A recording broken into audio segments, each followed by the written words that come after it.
Hey everyone, it's Natalie.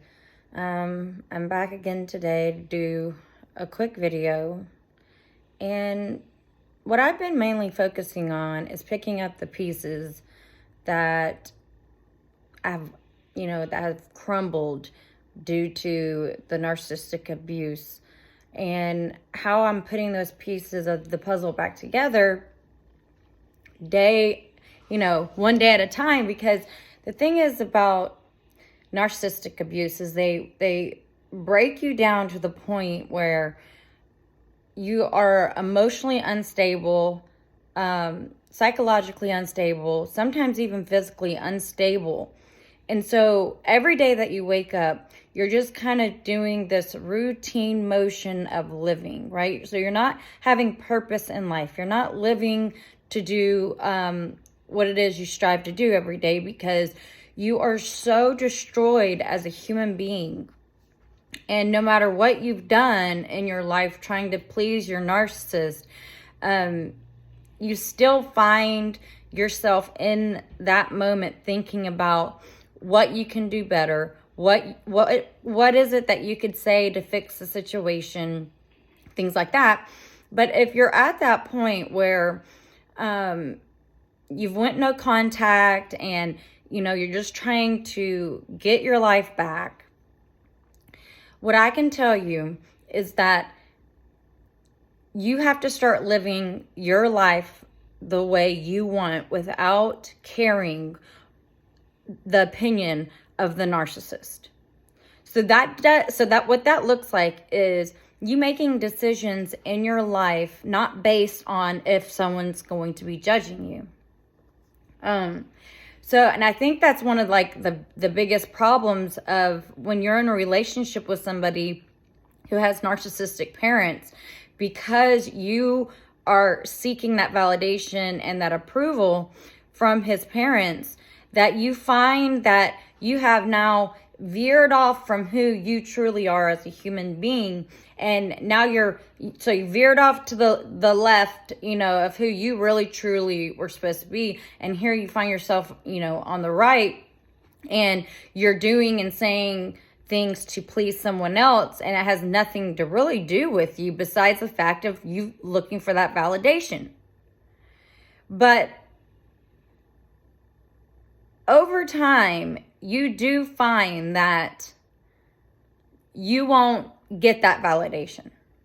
And if you are there, which if you're watching this video, you probably are, you're becoming aware of the situation.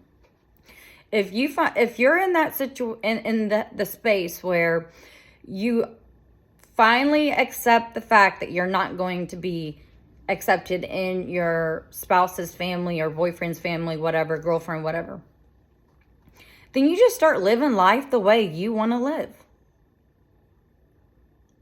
See, the problem is we are making decisions based on judgment. And whoever said the judgment of the narcissist is the good judgment? Because in my experience, when I have made decisions in my life based on what someone else was going to think of me, they ended up being poor decisions. Decisions that changed the course of my life forever. And so when you find yourself trying to pick up the pieces of the train wreck that the narcissist has bestowed upon you,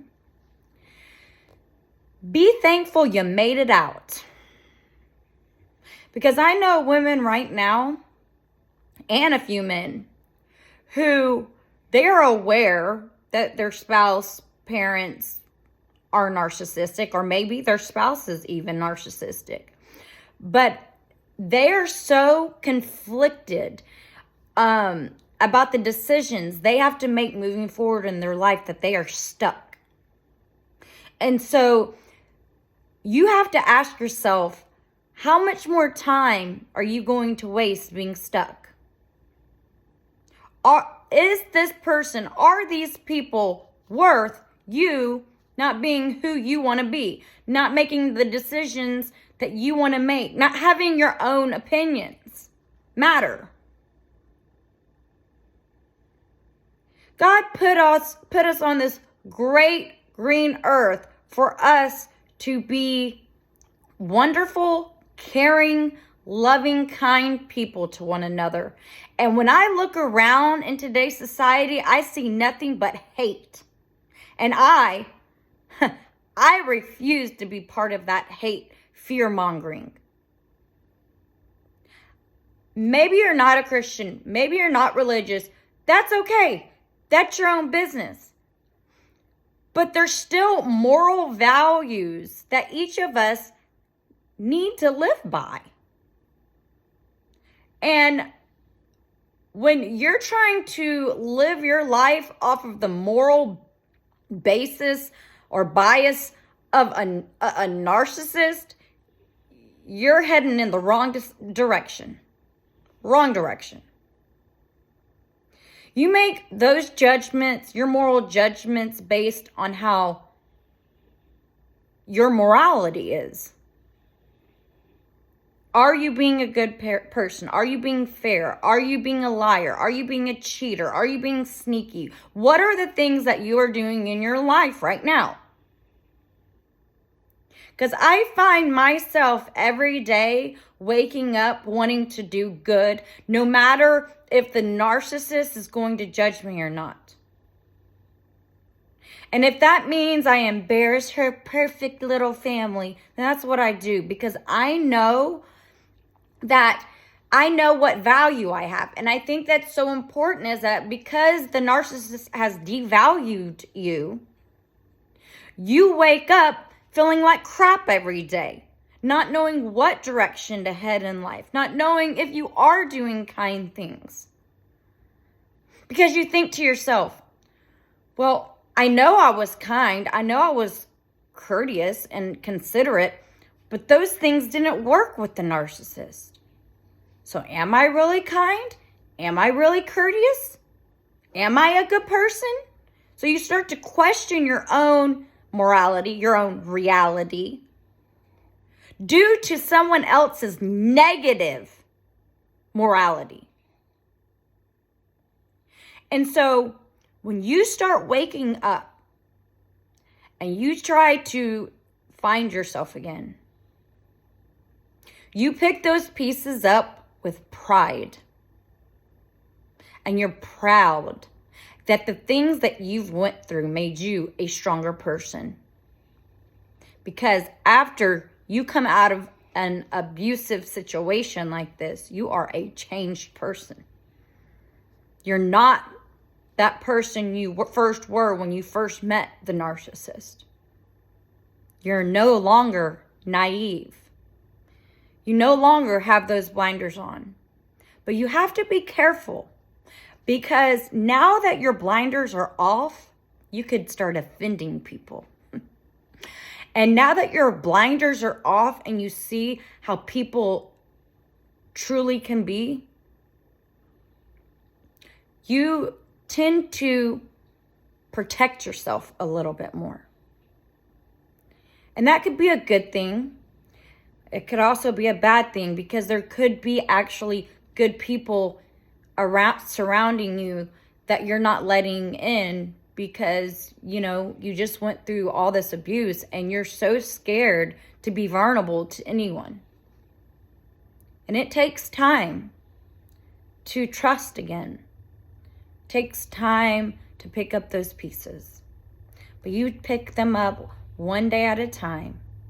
And it's going to take years to get your life back, unfortunately. Because this is how I see it. All the years that the narcissist bullied me and abused me, in some ways, I'm thankful for them, because it made me a stronger individual. But in many ways, I feel like it was a curse, because I felt like it stole time away, days out of my life. It stole years from my life. trying to please someone. And so something that I've learned from picking back up these pieces of my life is that I am no longer going to live for someone else.